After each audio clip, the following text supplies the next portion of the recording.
Good evening. My name is Edward Sanshin Oberholtzer. I'm the resident priest and guiding teacher here at the Joseph Priestley Zen Sangha in Lewisburg, Pennsylvania. We're a part of Empty Moon Zen. I'm finding myself thinking about remnants of the past, of how those tatters of memories live on and bubble up in the present, sometimes simply walking down the street.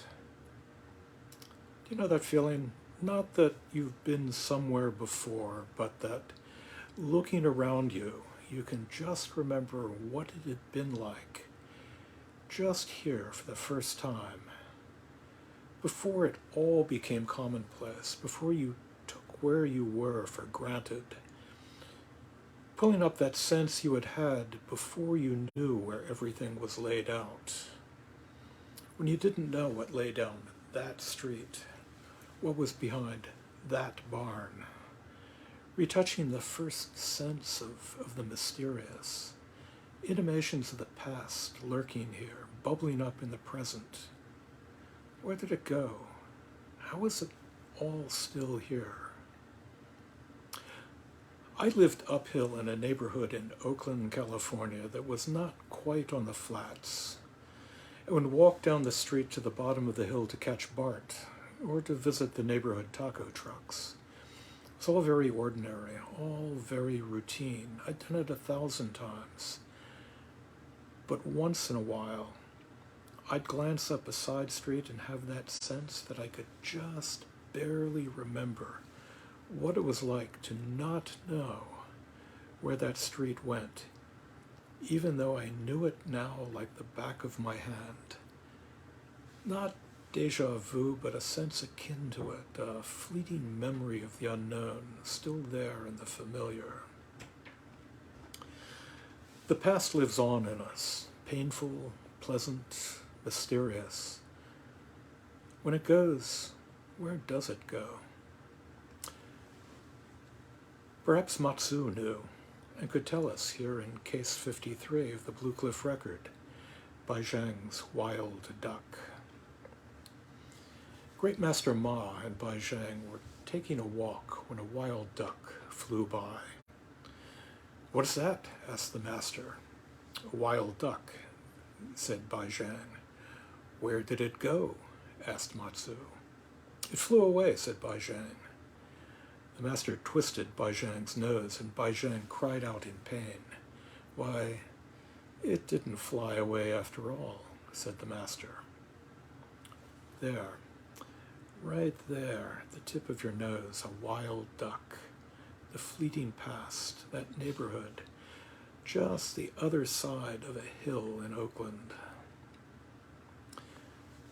We have a term, nostalgia, which carries with it the Greek nostos, or return, and algia, or pain.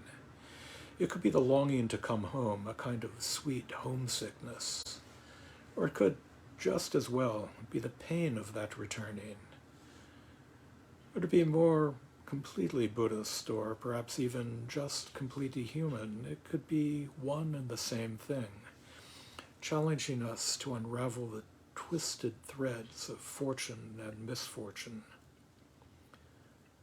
But this looking back seems to have become a national obsession, a search for an idyllic past bathed in the soft golden glow of a summer evening, but with a convenient sweeping under the rug of all those hard times, especially those hard times for those not like us, not blessed by their God with white skin, with a fluent and complete command of the English language, and with a clear sense of their place in the mainstream of binary world of sexualities.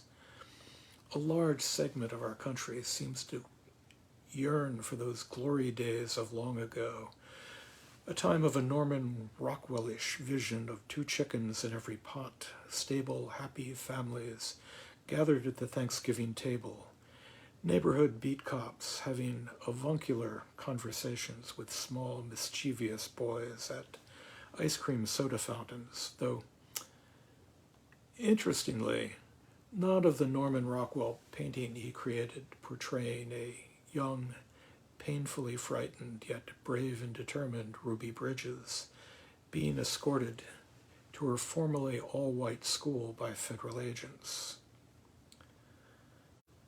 Nostalgia, the longing to return, is also the pain of that return.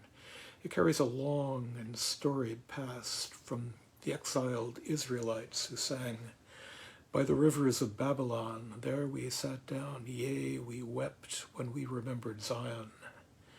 It continues all the way down through the vision of a young and deeply closeted A.E. Housman, who wrote, "That is the land of lost content.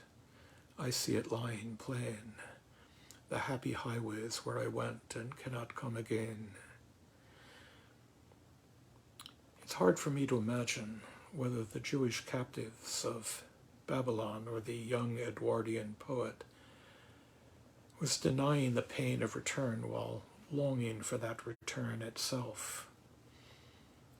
The Buddha tells us, and we know if we only open our eyes and see, that suffering, dissatisfaction, dukkha, comes from grasping, clenching our fists around those things we want not to change, grasping for those things forever out of our reach, pushing away all those unwanted unpleasantnesses, seeing in our mind's eye a past we could never regain.